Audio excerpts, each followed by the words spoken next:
had turned a corner at one point where we realized it was just about conviction and it was about being us.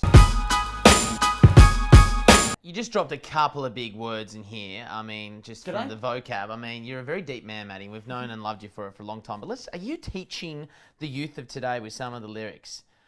No. The reciprocation, a psychophonatic. Sycophantic. Yeah. Prophetic. Yeah, prophetic. well.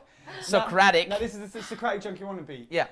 It's the whole point of this record was that it goes back to identity, and it goes back to that. There's lots of stuff on this record, songs like Change Your Heart and stuff, where I'm answering questions of the first album, and I'm making references to the first album, and I'm talking about, being wiser now and more naive then.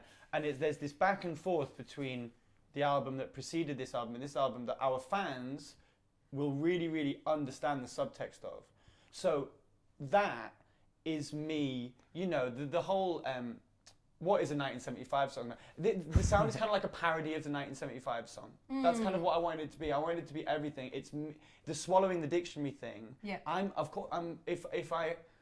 If I get prided on being self-aware, then I have to be self-aware, and I understand that it can come across as being a bit wanky the way that I talk. I'm not stupid, you know what I mean?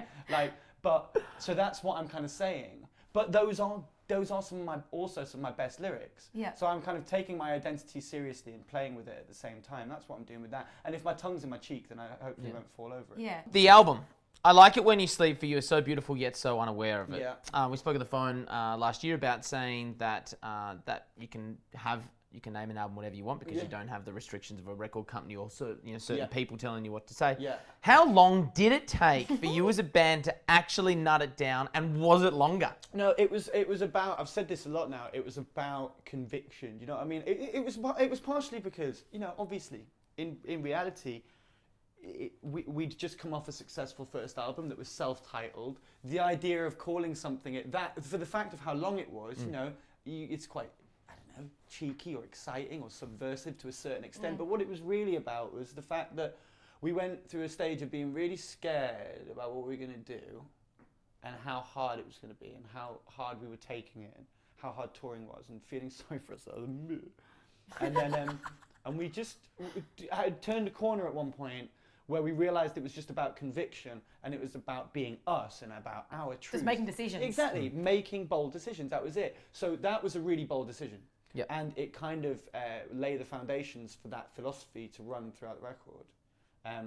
Because if it's called that, then there's no rules to what it can be, right? Yeah. That was kind of it. Yeah, I can think about it in kind of a variety of different ways. Yeah, exactly. I don't know which is right. But it's or which is subjective. It wrong. could be perceived as quite sweet. It could be perceived Creepy. as quite voyeuristic and Yeah. creepy. Who knows?